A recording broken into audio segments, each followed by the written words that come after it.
here at Congregation Beth Adam, we have another tradition of reading an original Midrash, or a biblical fan fiction, in order to understand, it's true, it's the same thing, to understand more of the Torah portion, or what's going on in the text.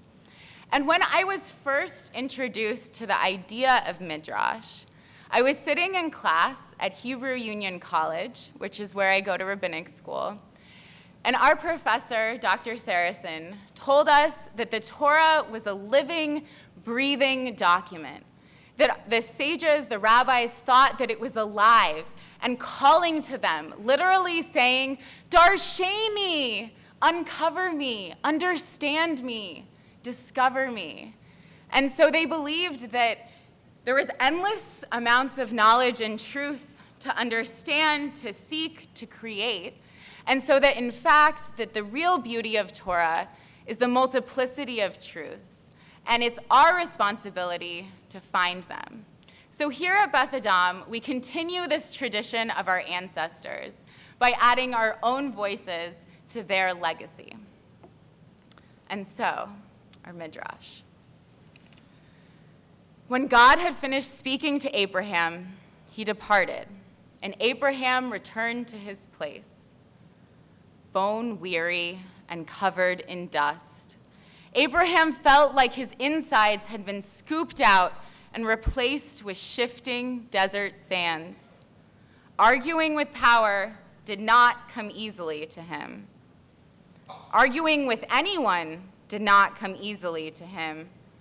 Abraham was the kind of man who preferred to avoid conflict whenever possible, especially when it was a conflict he couldn't win. But this time he had won. He had drawn up all the courage he had from every nook and every cranny deep inside of him and used it to contain the rage and the violence that God seemed so bent on unleashing. Abraham had been terrified, sure that this violent, vengeful deity could one day, given the right motivation, turn on Abraham and his family. But today had not been that day. Today, Sodom had been spared, and so had Abraham. And it was all because Abraham somehow managed to question that booming, fearsome presence. Now that was something to be celebrated. But when Abraham finally crested the last hill and the cluster of tents he called home came into view, suddenly, all the fears and the anxieties of the last few hours came rushing back. What if he'd done the wrong thing? What if God was only pretending to reconsider the plans for destruction? Suddenly confronting someone as violent and as impulsive as God didn't seem like such a wonderful idea. What had he been thinking? These were affairs of state, matters that concerned whole cities, whole populations. Nothing a wandering shepherd had any business being involved with. What if God interpreted it as a challenge to his authority and came back to smite Abraham and his family next? How could I have been so naive, he wondered, feeling defeated. But then his two wives, Sarah and Hagar, were sitting him down, unstrapping his sandals, and washing his feet like they did every night. And slowly, Abraham began to feel himself breathing more easily and sitting a little bit straighter, reassured of his own power and authority in the world. Perhaps he had done the right thing after all.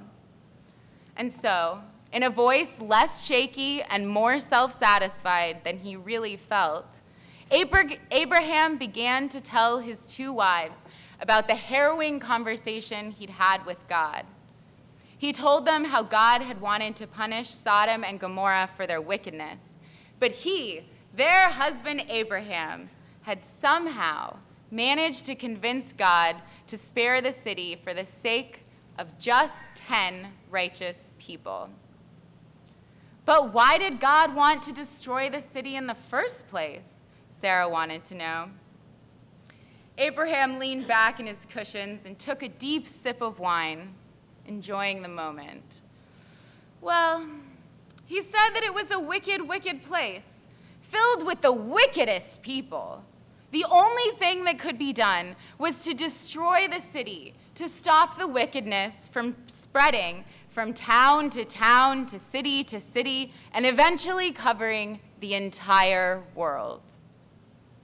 Hagar stepped forward and asked, "How can an entire city be wicked? There must be innocent children in Sodom and babies. How could they merit such a violent punishment?" Abraham just beamed. "But that's it, Hagar. There must be at least 10 children in Sodom, much less 10 righteous men. So God will spare the city and everyone in it. I saved them." But Hagar would not be put off so easily. Righteousness is not the same thing as innocence, Abraham. Surely wicked people can be reformed and become righteous, even if they will never be counted innocent again. Which did you argue for? Is God trying to reform the city, or at least warn its residents? Abraham looked away, suddenly uncomfortable. This argument you had with God makes it seem like everyone is either all good or all evil. Can a wicked person never show kindness? Or a righteous person never raise their voice in anger? Who gets to be called wicked and who righteous? Who writes the rules? Sarah stood next to Hagar, her arms crossed and eyes flashing. So you, Abraham, already know who is wicked and who is righteous then, don't you? The categories are eternal and unchanging. And what about you, Abraham? Sarah asked more gently. Are you so sure that you would be counted among the righteous? You did abandon your parents and their beliefs and never spoke to them again. And let's not forget that you took a second wife when I was barren and pretended I was your sister when it was convenient. Abraham turned bright red and then purple, unable to meet either woman's eyes. Why should you be safe while so many people must live in fear? Are they so much more wicked than you? So much less deserving? Abraham felt his jaws clench as he drew himself up a little taller as anger washed through him. How dare you? God has spoken to me clearly and unequivocally. I understand what God wants from me. I listen and I obey, as is my obligation, as it is everyone's. No. How dare you, Abraham? How can you say that to me when you know perfectly well that God has never deigned to speak to me directly? Do you think yourself so much more deserving than I? Do you believe me incapable of moral virtue? That I am incapable of acting righteously? Or perhaps what you really mean is that I can never be punished for doing anything wrong. No, Suddenly, Abraham felt deflated. He hung his head in his hands and in a small voice finally admitted, I was just so afraid. God was so angry and so powerful. I didn't want to die, so I said the first thing I could think of and fled when it seemed safe enough. I wasn't thinking. And so Abraham rose the next morning and went to the place where he had stood before with God.